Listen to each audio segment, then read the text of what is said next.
Hello, how are you? Hope that you're doing well. Welcome back to the channel. Today I'm in a different location. I'm actually off site. I scheduled two medical appointments today. So today I have my annual exam with my primary care physician, and I also scheduled a mammogram today as well. I thought, since they're in the same locations, why not just kill, two birds with one stone, as they say. Is that even a good saying now that I think about it? Yeah. So um, seeing my primary care doctor was very good because I hadn't seen her since the beginning of my uterine health journey back in 2025. So it was very good for me to tell her thank you in person instead of always just doing it via the patient portal. That way I got to, just talk to her and let her know, how I was feeling. And I thought it was also good for me to, get the breast exam out the way as well.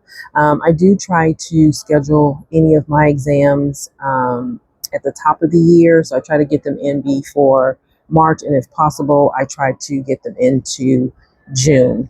And so I finished both appointments. And so before I get into what I want to talk about today, I just want to let you know, by me filming here and telling you this, hopefully you'll see that I'm a woman of my word. I'm asking you to schedule your annual appointments, no matter what they are. Annual with your primary, your mammograms, your dental appointment, whatever they may be. I'm asking you to schedule those appointments. And hopefully me being here will be an encouragement, to you as well. I'm not always excited to come to these exams, but at least I know they're done for the year, right? So like I said, I try to get them done at the beginning of the year, the first 3 months. And if I can, at least by June, get all my appointments done. So going to see my primary care, she also told me, oh yeah, you're scheduled up for this now. Sometimes you don't have to have this until later. So, oh yeah, your colonoscopy is due this year. This is due. You're like, okay. And then although I have my breast exam scheduled, she says, oh, you also need an ultrasound with that breast exam.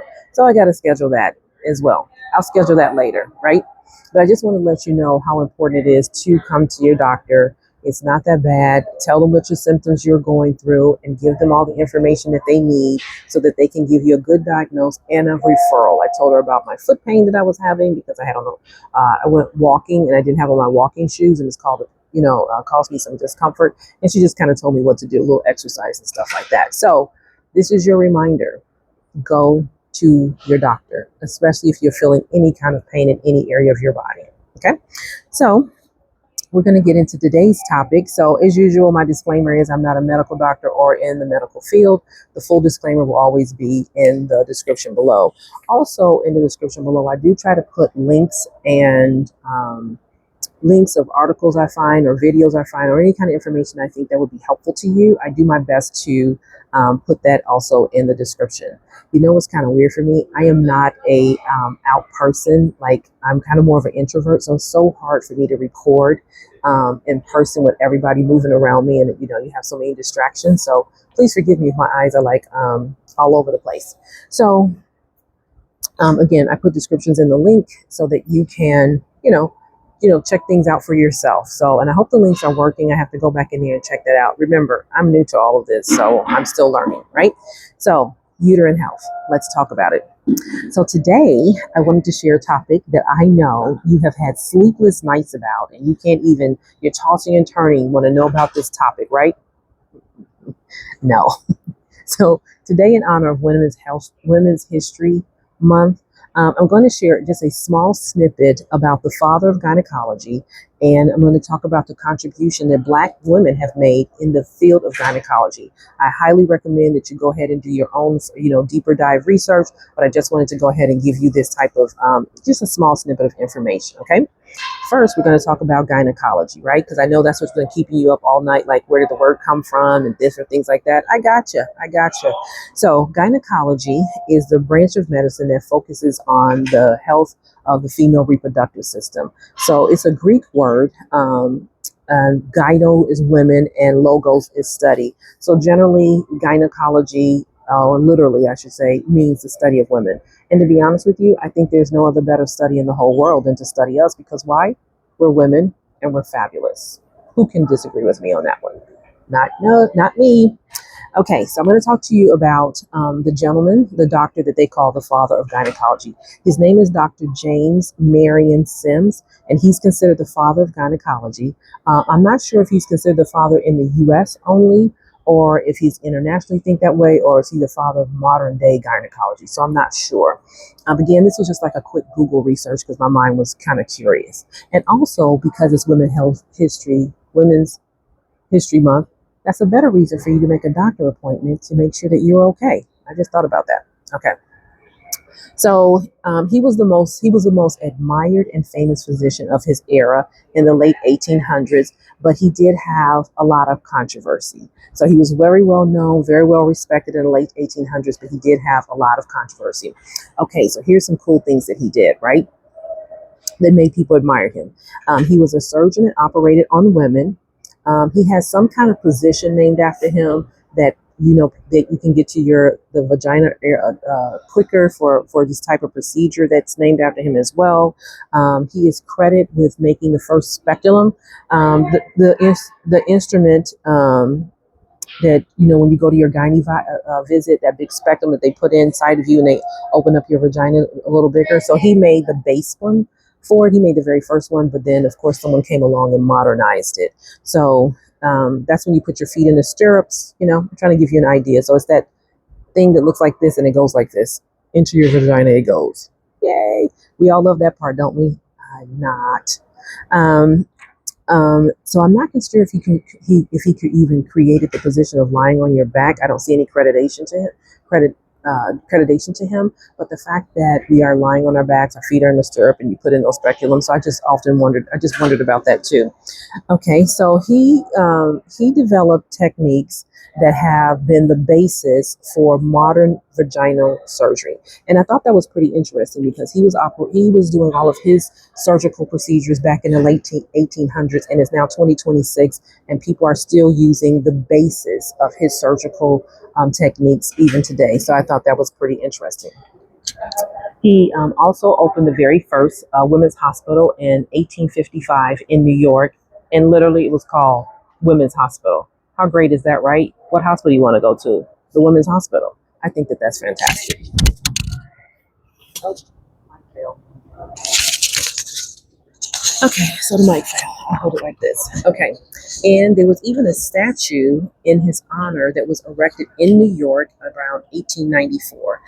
It was the first statue erected in the United States of a physician. But here's where the controversy comes in. The statue was removed in 2018. So it was erected in 1894, but it was removed in 2018. And you're going to ask yourself, well, you just listed a bunch of things that he did. What could he have possibly done that they wanted to take down his statue? Glad you asked that important question. It was discovered how his well-regarded surgical techniques came to be. He operated on enslaved Black women and girls. That is how he became a very well-known surgeon. You know, and because they were enslaved, they could not refuse him, right? And additionally, the surgeries performed on the enslaved Black women and girls were without any anesthesia. That's right, no anesthesia. And every time I think about it, I can't even imagine that because I'm thinking about the number of surgeries that he had, because it was reported that he did a number of surgeries on each one of the enslaved women and girls that he used to develop his technique. And you think about surgeries now, and it's modern day. Surgeries take an hour now or 2 hours. Can you imagine what a surgery procedure took back then and you had no anesthesia?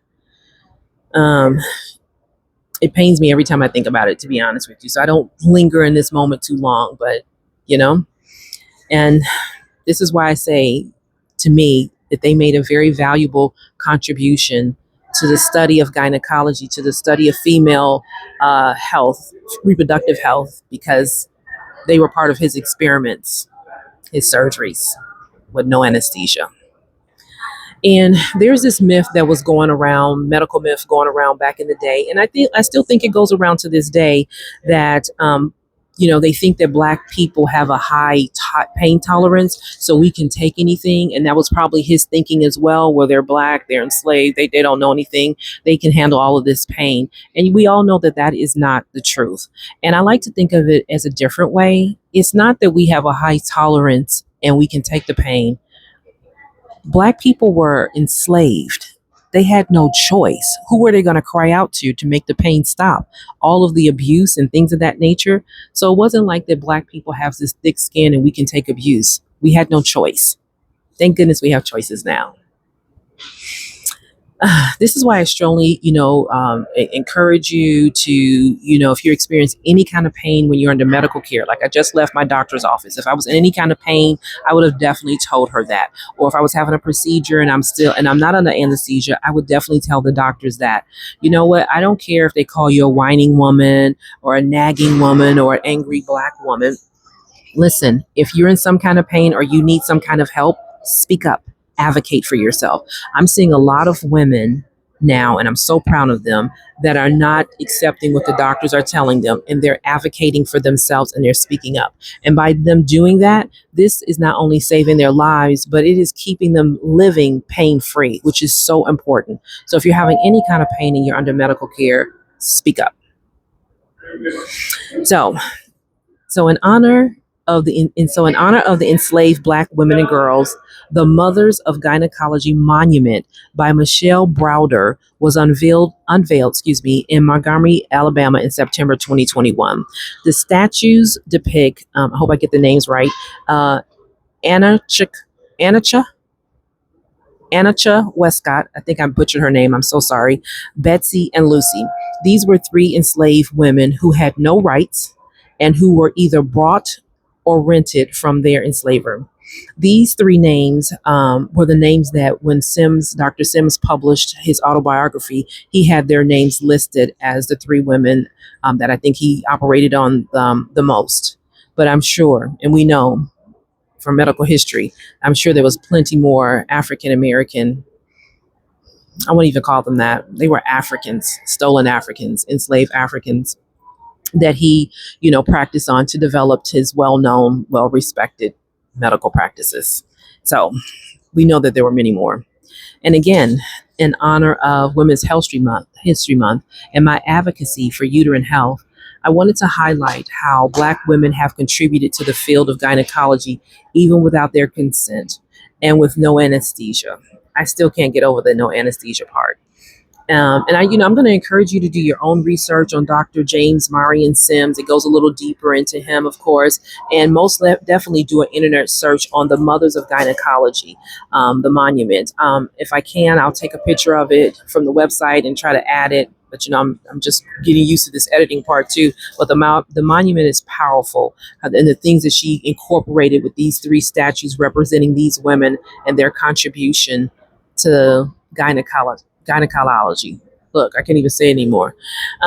So I just really wanted to touch on this just briefly because a lot of people don't understand the relationship that African Americans have with the medical industry, because we know that we've been tested on, we know we've been in studies, we know that, things have happened to us without our consent, without our will, and people have gone on to be praised for their great work in their respective field, just like Dr. Sims were. So when you go out there and you do your research and you see the monument that was erected for the Mothers of Gynecology, I can't say it anymore. Gynecology. You will understand. I'm so sorry I can't say the word anymore. You will understand how it is important to recognize their contribution. So every time you go see your gynae, think about those ladies and what they contributed to this field. I mean, even with him making that the stirrup, I mean, how many models did he have to go through stretching out their vagina until he found the right one that worked for him?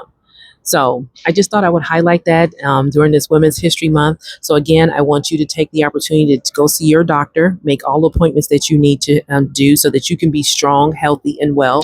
And you know what? We are standing on, as women, period, no matter what your race or ethnicity, we are standing on our ancestors, the women that couldn't have the opportunities that we have now. So since we have a lot of opportunities afforded to us, take advantage of them and go see your doctor. So this is kind of like a little short video, I think. So again, I want to say thanks so much for always watching my videos and following me on this journey as I, advocate for uterine health and continue sharing my journey of 2025. But I would hopefully that you would subscribe to this channel, you would like the video, you would make a comment, and most importantly, please share the video. I have no problem if you share this video or the other videos. I am all about this because I'm advocating strongly for uterine health, because I want us to start talking about it and take the stigma away from women's health, uterine health. Okay. So also I want you to, hit the notification bell. So when I do post a video, you will know about it. So I want us to continue talking about uterine health, and I want you to take care of yourself. Okay. Take care. Bye-bye.